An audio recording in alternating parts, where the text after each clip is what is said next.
34 വർഷം മുൻപ് പ്രവർത്തനം ആരംഭിച്ച മലപ്പുറം നഗരസഭ ബസ് സ്റ്റാൻഡിന് RTA അംഗീകാരം ഇതുവരെ ലഭിച്ചിട്ടില്ല. RTA അംഗീകാരം ലഭിക്കാത്ത ബസ് സ്റ്റാൻഡിലാണ് ബസ്സുകൾ കയറണമെന്ന് നഗരസഭ നിർദ്ദേശിക്കുന്നത്. സ്റ്റാൻഡിൽ ബസ്സുകൾ കയറുന്നതിനായി മലപ്പുറം KSRTC ഉദ്ഘാടനത്തിനെത്തിയ അന്നത്തെ ഗതാഗത മന്ത്രി KB ഗണേഷ് കുമാറിനെ കണ്ട ഉത്തരവും ഇറക്കി. തുടർന്നും ബസ്സുകൾ സ്റ്റാൻഡിൽ കയറാതായതോടെ നഗരസഭാ കൌൺസിലിന്റെ നേതൃത്വത്തിൽ ഉപരോധ സമരം ഉൾപ്പെടെ നടത്തുകയും ചെയ്തു. തുടർന്നാണ് ബസ്സുടമ കൂടിയായ വാക്യത്ത് കോയ വിവരാവകാശം വഴി നഗരസഭയ്ക്ക് നേരെ ചോദ്യമുന്നയിച്ചതിലാണ് ബസ് സ്റ്റാൻഡിന് RTA അനുമതിയില്ലെന്ന് സെക്രട്ടറി വിവരാവകാശ പ്രകാരം മറുപടി നൽകിയത്. RTA അനുമതിയില്ലാത്ത ബസ് സ്റ്റാൻഡിൽ ബസ്സുകൾക്കോ യാത്രക്കാർക്കോ വല്ലതും സംഭവിച്ചാൽ ബസ് ഉടമയായിരിക്കും പ്രതിസ്ഥാനത്ത് വരികയെന്നും വാക്യത്ത് കോയ പറഞ്ഞു.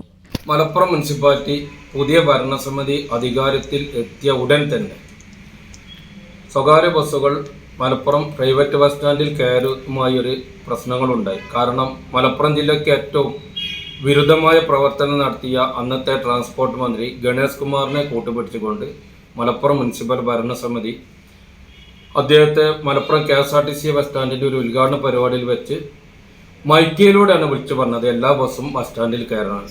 അതിൻ്റെ പേരിൽ ബസ്സുടമ സംഘടനയുടെ ഒരു ഭാരവാഹി എന്ന നിലയ്ക്ക് ഞാൻ മലപ്പുറം പ്രസ് ക്ലബ്ബിൽ ഒരു പത്രസമ്മേളനം നടത്തിയപ്പോൾ അതിലൊരു ഭരണസമിതി ചെയർപേഴ്സൺക്കെതിരെ ഒരു വിമർശനം നടത്തി.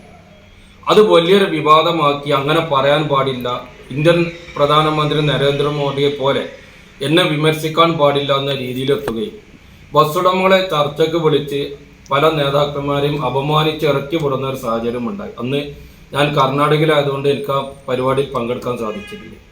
വിവരാവകാശ നിയമം വഴി മറുപടി ലഭിച്ച സ്ഥിതിക്ക് ബസ് സ്റ്റാൻഡിൽ ബസ് കയറുന്നതുമായി ബന്ധപ്പെട്ട കേസുമായി മുന്നോട്ടു പോകാൻ തന്നെയാണ് ബസ് ഓപ്പറേറ്റേഴ്സ് അസോസിയേഷന്റെ തീരുമാനം. ഈ channel news Malappuram. BSc optometry ഒരു പ്രൊഫഷണൽ കോഴ്സാണ്. ഇതൊരു പ്രാക്ടിക്കൽ ഓറിയന്റഡ് കോഴ്സും കൂടിയാണ്. ക്ലാസ്സിൽ പഠിക്കുന്നതിനേക്കാൾ ക്ലിനിക്കൽ എക്സ്പോഷർ കൂടുതൽ വേണ്ടൊരു മേഖലയും കൂടിയാണ്. അൽസലാമ ഐ ഹോസ്പിറ്റലിൽ ആവശ്യത്തിലധികം ക്ലിനിക്കൽ എക്സ്പോഷർ നമുക്ക് ലഭിക്കുന്നുണ്ട്. അതുകൊണ്ട് തന്നെ വേഗത്തിൽ പഠിക്കാൻ പറ്റുന്നു, എല്ലാം മനസ്സിലാക്കാനും പറ്റുന്നു. We are very happy to be the part of Al Salama Optometry College.